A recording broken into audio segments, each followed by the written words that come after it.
You know, sometimes things just don't work out the way you want them to. I bought the stupid Batman mask off Amazon for like $20.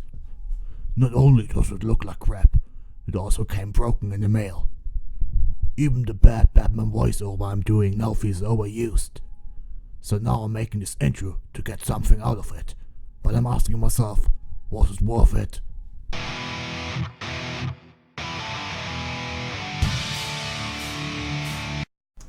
Imagine you are the studio that developed Batman Arkham Asylum, arguably one of the best and most influential games of its generation. It developed its own rhythm-based combat system that to this day is named after it whenever it pops up in another game. It had great voice acting, superb level design, secrets, and all around set a new standard for superhero games that in my opinion was only recently reached by Insomniac's Spider-Man. Pizza time.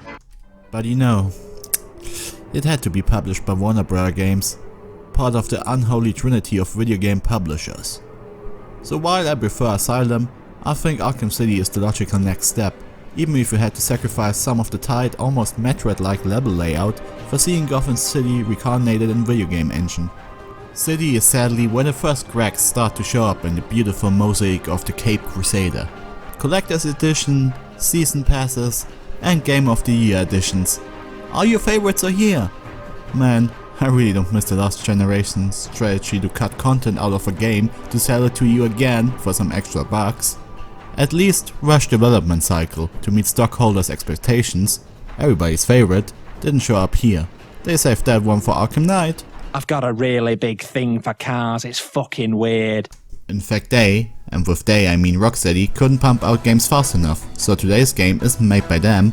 Batman Arkham Origin was made by Warner Bros. Games Montreal, and I think Splash Damage worked on the multiplayer, but who cares about that?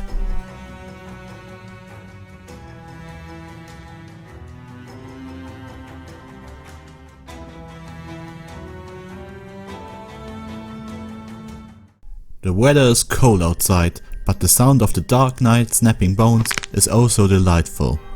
Not even on Christmas Eve Bruce can catch a break from fighting crime as it seems. Some ne'er-do-wells under the lead of crime boss Black Mask are ready to break out of the Blackgate prison. Well, can't let those guys run free. So in a quick introduction, you'll learn the basic of punching dudes, sneaking up on dudes, and using the big brain of the bad dude.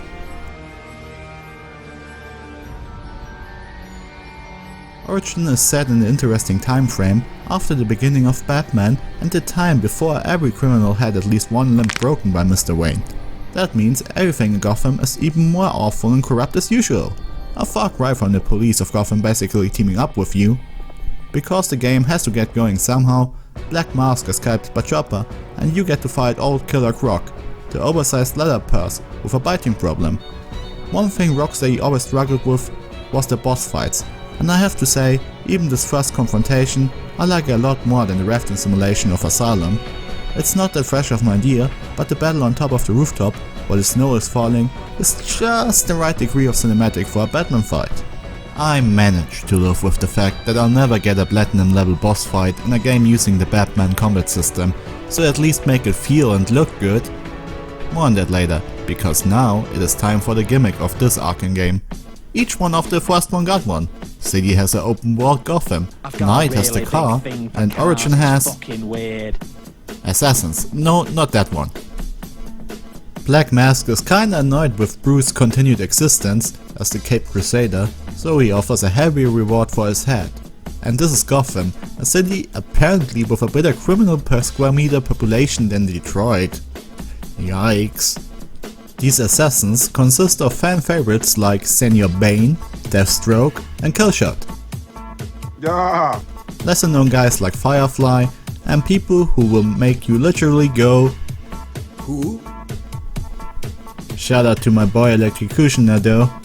And I think this is where the developers dropped the ball. Instead of sticking with the interesting aspect of being haunted as Batman, the game pretty much drops the subject at the 50% mark and goes the same procedure as every time. Imagine something like the Nemesis system of Shadow of Mordor, but with different colorful Dark Knight adversaries. Trying to stop some thugs from stealing something from the zoo, Bam! Suddenly Scarecrow gas everywhere. Or trying to get a stolen car back? But the one driving isn't some goon, but Two-Face with a hostage or something. I know a lot of orc stuff is randomly generated and tends to repeat itself to some extent, so I think something like 10 events for every bad guy over the course of the game? Oh my god, he's on fire! Put your pants back on. No. Okay. No way! With the cook! Get the fuck out of here! What happened? Fuck There you! you go! I don't need. See, he's dead now, right? What? Oh god, I thought it was the cook again for a second! I came up with this because 3 hours into the game, you come across the best moment of the game, and it never tops that moment. After asking or pinging for some info on Black Mask, you're suddenly ambushed by a Slade version of himself. Next you have the best fight in the entire game, because he can pretty much do the same things you can do, only he uses the honorable katana. What does katana mean? It means Japanese sword. I mean, like half of the hitmen aren't even real boss fights, just kind of special encounters you have to unlock. Well, I think a lot of the problems also are story related. Like a recovering alcoholic, you just can't stay away from it. Even with another developer calling his shots, there can't be no Arkham game without the Crown Prince of Crime. The Joker, ever since the Killing Joke and Heath Ledger, is like the most overused figure in pop culture. Maybe tied with Darth Vader. In my mind, it's all just memes.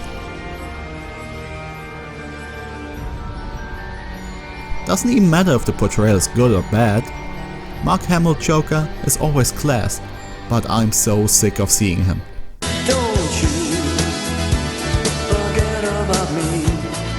They always play it like somebody else will get the first blow, but not even death can stop Mr. J from hogging the spotlight.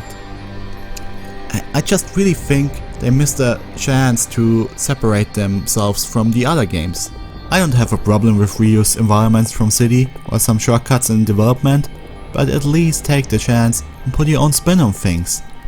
Here's hoping that the next Nightly Crusade of the Bat will bring something new on the table.